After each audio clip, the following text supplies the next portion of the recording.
got to look at these Well, things. but you're saying we can't blame Trump. I'm saying we have to hold him accountable. We can't blame Trump. It's not a Trump issue at all. Of course it's a Trump issue. No, it's not, because it goes beyond the political. Think about Paul Pelosi. Think about when Paul Pelosi had his head bashed in with a hammer. He hasn't even called Tim Walz, to your point. Exactly. And what the reaction was, how they were mocking that. How they called him Walz, I don't know. Trump is going to call who he wants to call when he wants to call him. Yeah. He was the vice presidential candidate. Well, again, let's be honest. Well, why is he not There's a lot of people that Trump calls. Okay, well, when someone capable of being a when someone attempts The myth vis-a-vis indigenous people, more regeneration through violence, slavery, Jim Crow, lynching. Those are violent acts, domestic violence. I mean, he's right. It has always been there. The point is that we asked if Tim Walz had one of these lawmakers executed to send a message. I mean, this is really vile stuff. Hold these conspiracy theories. Hello, everybody. Guys, let's get right into this segment. This is just unbelievable. Republicans are trying to claim it's the left that has an issue with violence. Check this out and we'll talk about it.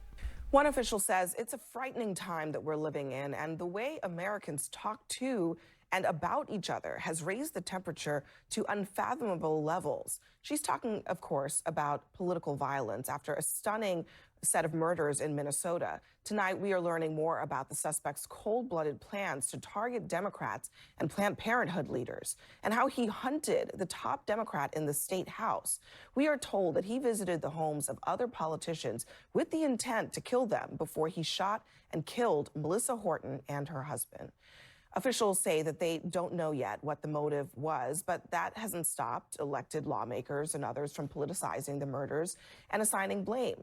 Now, shortly after the murders, Utah Senator Mike Lee suggested that the suspect was a leftist and a Marxist, and he made light of the murders, posting a nightmare on Waltz Street, Waltz as in the governor of the state, Tim Walz, putting him on the board of business leaders, which happened at some point. So on the left there, you see Senator Jeff Merkley clearly pointing the finger. I feel like Trump has really popped the lid off the rhetoric and the sense of hate and violence and promoted this type of an environment. It's profoundly disturbing for all of us. Look, no question, this is disturbing. I think the question, though, is at this point, given all that we've seen, these assassination attempts against Donald Trump, political violence against Jews in this country, are we really in a place where this is about assigning blame or dealing with the source of the problem? Do we look back to 30 years ago when President Clinton was in office and the Oklahoma bombings took place? Tim McVeigh, that was clearly a political thing. It killed, to date, it's the worst domestic terrorism ever. I mean, those kids were killed. I went to the memorial. It's horrible. You know, that's been going on for a long time. I mean, political speech is through the roof. It's horrible. It's disgusting. It's why I would never run for office, even though I really wanted to. But I think there's only so much you blame on Donald Trump. There are nut jobs like this lunatic who decided to do this. There are nut jobs like Tim McVeigh and Terry Nicholas who decided to do horrible, horrible things. And all the killings we've seen in between in movie theaters and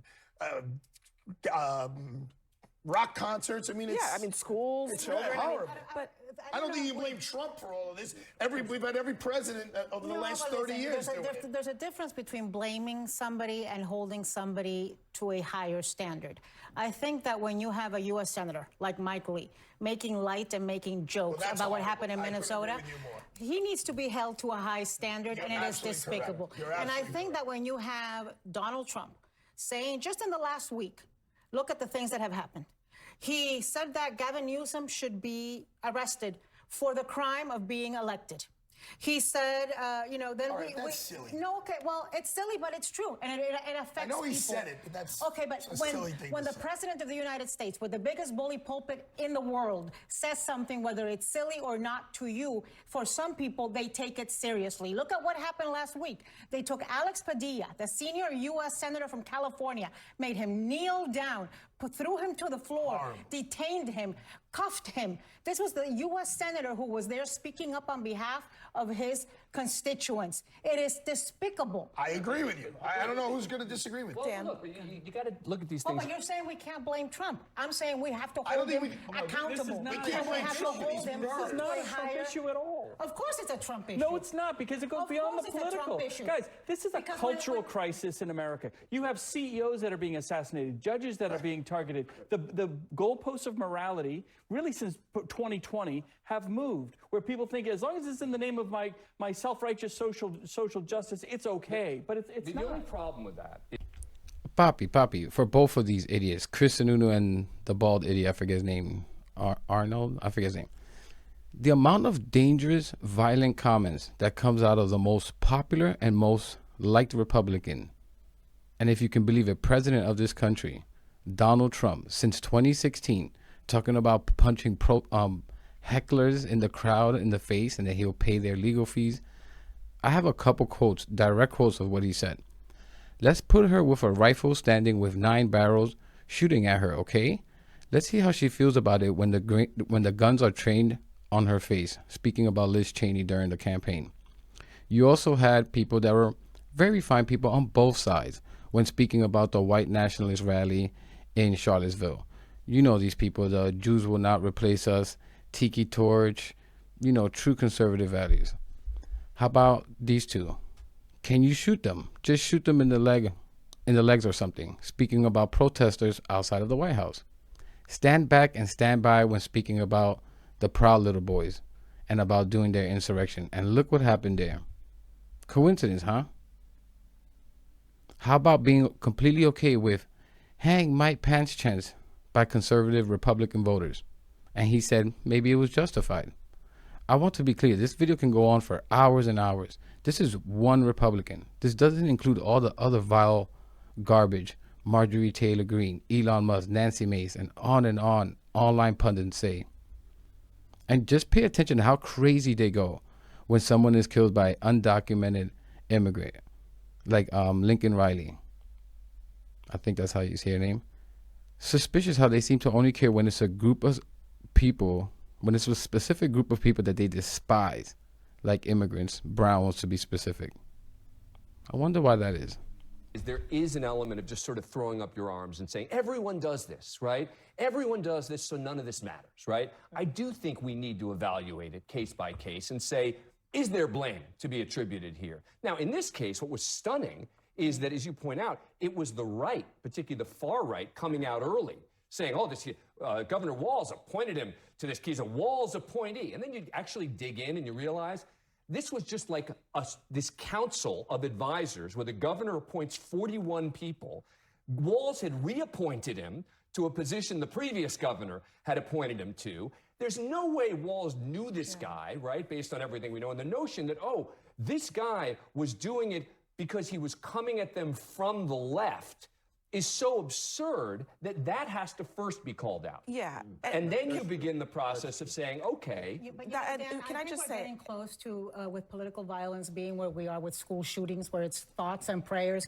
Oh, and everybody needs to tamp down the rhetoric. But I don't even think that it's thoughts and prayers. I think that's part of the problem. That Mike Lee post was not thoughts. That was quite the opposite, actually, where he was casting blame. And his colleague, Senator Tina Smith, who knew the victims here, she literally confronted him about this in real life, which I think, if you listen to her describing this, she basically makes the point that, you know, you put all this stuff out on social media and then someone talks to you about it and suddenly you don't know what to say. I wanted him to know about the consequence of his words. And I went to him and I said, you know, your message on social media showed the image of the man who killed my friend, potentially minutes before that happened. And your message was, this is what happens.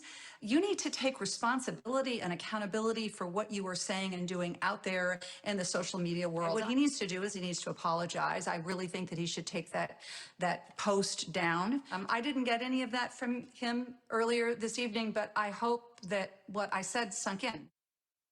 Yeah, it's like a culture of anything goes. I mean, I'm not saying it's all online, but the callousness that it takes to write something like that you wouldn't say to a person is part of what she's calling out there. No, it's true. I think Sister Anna's point about responsibility, accountability, answerability of individuals, personalities, each and every one of us, our rhetoric and our actions, no matter what color, gender, sexual orientation, or what have you. But it's true that America is a culture that historically has had pervasive violence. The great last book by Richard Hofstadter, Violence in America. The frontier itself, the myth vis-a-vis indigenous people, moral regeneration through violence, slavery, Jim Crow, lynching. Those are violent acts, domestic violence. I mean, he's right. It has always been there. But the point is that we can it talk. cuts very deep. But in this case, we can talk about the lack of accountability. That's true. For the people That's who true. are making stuff up That's true. about this Yeah. and trying to create a narrative, right? Among them, Elon Musk, Bernie Moreno, a senator from Ohio, Mike Cernovich asked if Tim Walz had one of these lawmakers exexecuted to send a message. I mean, this is really I'm vile not going to stuff. hold these conspiracy theories and people who like to troll for a living to the same standard that I'm going to hold a U.S. senator or the president of the United States. And practically in that's every fair. case that I can remember after a tragedy like this, the president of the United States has gone and called for our better angels. And that is something that Donald Trump has not done. Think about Paul He didn't Pelosi. he hasn't Think even, about when he Paul hasn't even Pelosi had called, his head bashed in with a hammer. He hasn't And even what called Tim Walz, to your point. Exactly. And what the reaction was, how they were mocking that, how they, how some of these people are mocking that. So for me, elected officials, you hold them to a different and higher standard because what they say matters. Why hasn't Trump called Tim Walz? I mean, is it really that hard to make a phone call to the governor after something horrific like this happens? Well, again, I think everyone brings up the same point. And the most important part is on accountability. Why hasn't he called Tim Walz? I don't know. Trump is going to call who he wants to call when he wants to call him. Because he was the vice presidential candidate. Well, again, honest. Why is he not there's calling? a lot of people that Trump Okay, calls well, and doesn't call when for someone Incapable of being a when decent someone human being attempted- who reaches across the aisle Yeah. and puts things above partisanship and above his own when ego. someone attempted to assassinate him, he got a call from the man who was running against him in that very moment. So we have the capacity to do this, and I think it would say a lot to move past some of these moments. We do have to leave this conversation there. President Sununu is so disgusting and spineless. Almost all these Republicans are like this, along with their voters, stood by this kind of garbage. This kind of stuff is getting more and more normalized. I've talked about this ever since 2016. The racism in this country, misogyny, bigotry in general, along with violent rhetoric, these idiots with their campaign ads with guns, constantly glorifying it, no matter how many kids died in school shootings every year. These people don't give a F about anyone. It's about their own selfish endeavors. And I just want to talk about one thing that's part of the same ecosystem of this kind of just violent rhetoric. How about the comments that demonize different groups of people in order to scare the people into believing dangerous lies about said groups or things that are meant to harm them one way or another? Which then it might not be a direct violence, but it will affect their life negatively. Like saying illegal immigrants. This is just an easy one. Illegal immigrant jobs are black jobs. What were you insinuating there? What was Trump insinuating there? Was that meant to help black people or harm them socially? I wonder what that is. Calling people DEI hires. What is that supposed to mean? Does saying things like that harm people or help them? How about Haitians are eating cats and dogs? Do you think that makes Haitians safer or more in danger of violence? Multiple elementary schools received bomb threats that week because of that racist piece of garbage that knew that story was a lie and was told by his staff and still said it anyways because he's a racist.